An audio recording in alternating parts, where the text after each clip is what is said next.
러시아 화성방 총괄사령관이 모스크바에서 폭사했습니다. 요 건물에서 나오는데 요 앞에 스쿠터가 하나 세워져 있다가 빵 터지면서 이게 보좌관 자기 비서랑 같이 나오다가 둘 다 이렇게 시신이 이제 사방에 널려 있는 이렇게 생긴 화성방 사령관이었거든요. 이고르 키릴로프라는 사람인데 이 사람이 2002년부터 한 4,800개 이상의 화학 무기를 우크라이나 전선에서 사용한 걸로 의심을 받고 있었고, 심지어 이제 지난 10월 같은 경우에는 이 화학 무기를 사용했다는 이유로 영국 정부에서 제재를 받죠. 그러니까 화학 무기를 사용한 적이 없다라고 러시아는 얘기를 해요. 그런데 국제사회에서 이 양반의 죽음을 계기로 오히려 이 양반의 악행, 범죄 행위가 다시 주목받게 된 상황이 됐고, 야, 전쟁을 하면 했지.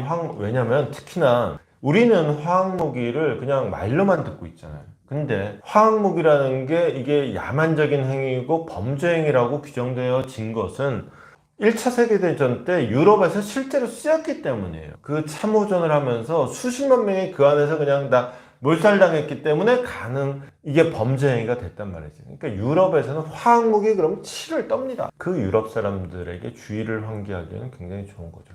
우크라이나가 아무래도 정규전의 실력은 러시아에 미칠 수가 없겠죠. 지금 우크라이나 영토의 사실은 거의 절반 가까이를 빼앗긴 상태잖아요. 한 20%는 확실히 뺏겼고 나머지는 30% 정도는 지금 전쟁터고, 그냥 우크라이나의 지금 정상적인 영토로 돼 있는 데는 한 50%밖에 없죠. 정규전을 하면. 그런데 비정규전을 하게 되면은 사실은 유럽을 끌어들이는 유럽의 우크라이나 전쟁을 환기시킨 일 중에 하나가 뭐냐면, 북쪽 바다를 통해서 러시아에서 가는 가스관이 있어요. 러시아에서 독일로 직접 가는 가스관이 있어요. 이 가스관이 사실은 건설할 때부터 이 가스관이 완성되면은 우크라이나에서 전쟁이 일어난다는 국제문제 전문가들의 관측이 다 있었다고요. 왜냐? 기존의 가스관은 우크라이나 근처를 통과하게 돼 있어요. 그러니까 우크라이나에서 그 동네 가스관 막아버리면은 유럽이 이게 저기가 안 되니까 우크라이나에서 함부로 이상한 짓 못하는 건데, 우크라이나를 거치지 않고도 유럽에 가스 공급을 할 수 있다. 그러면은 우크라이나는 이제 한 주먹거리도 안 된다. 이렇게 되는 거였죠. 그러니까 우크라이나 입장에서는 그래? 그 가스관 내가 어떻게든 한번 보여줄게. 그러면 전쟁이 일어났을 때 북쪽에 바다 밑으로 가는 가스관을 빵 터뜨려버리죠. 물론 공식적으로 우크라이나는 아직도 인정 안 했을 겁니다. 근데 이제 이런저런 증언들을 통해서 이제 거의 사실로 좀 확정이 돼 있죠. 등등. 그런가 하면은 그것도 이제 말하자면 테러고, 또 하나는 러시아 안에서 이제 전쟁주의자, 전쟁광으로 꼽히는 극우 선동가라고 해야 될까요? 그 사람 딸이 또 이렇게 암살당한 적도 있어요. 이제 우크라이나로서는 이런 비정규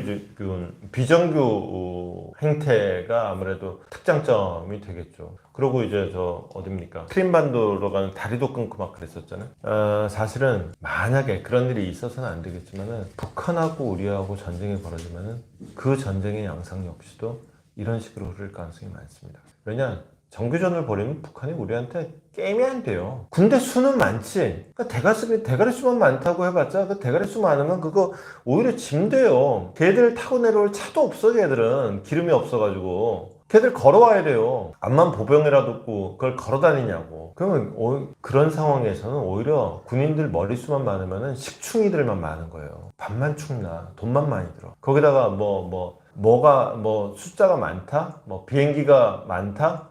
그거 가장 최근에 들어온 게 30년도 더 됐어요. 그 중에 뜰 수 있는 비행기가 몇 대나 되는지 몰라요. 그나마 떴다? 기름이 없는데 비행기를 그동안에 훈련을 해볼 수가 있나? 이게 항공유가 얼마나 비싼데 그 비싼 기름을 훈련에다 써. 그러면 오랜만에 조종관 잡은 조종사가 전투나 제대로 하겠냐고. 그럼 뜨는 족족 격추예요. 그렇다고 바다에선 사정 비슷한가? 탱크는 사정 비슷한가? 우리 탱크는 지금 외국에서 지금 열나 사가는 탱커고, 북한 탱크는 저기 어디 박물관에 처박혀 있어야 되는 꼴통품이고, 정규전은 안 돼요. 그러면은 이런 지금 우크라이나가 러시아를 상대로 벌이는 비정규전의 행태가 한반도에서 벌어진다고 생각해 보십시오. 이거 굉장히 끔찍한 일이 될 겁니다. 우리가 지금 우크라이나 전을 통해서 여러 가지 남의 일이 아니다라고 보면은 굉장히 유념할 대목들이 많아요. 이런 지점도 함께 봤으면 좋겠습니다.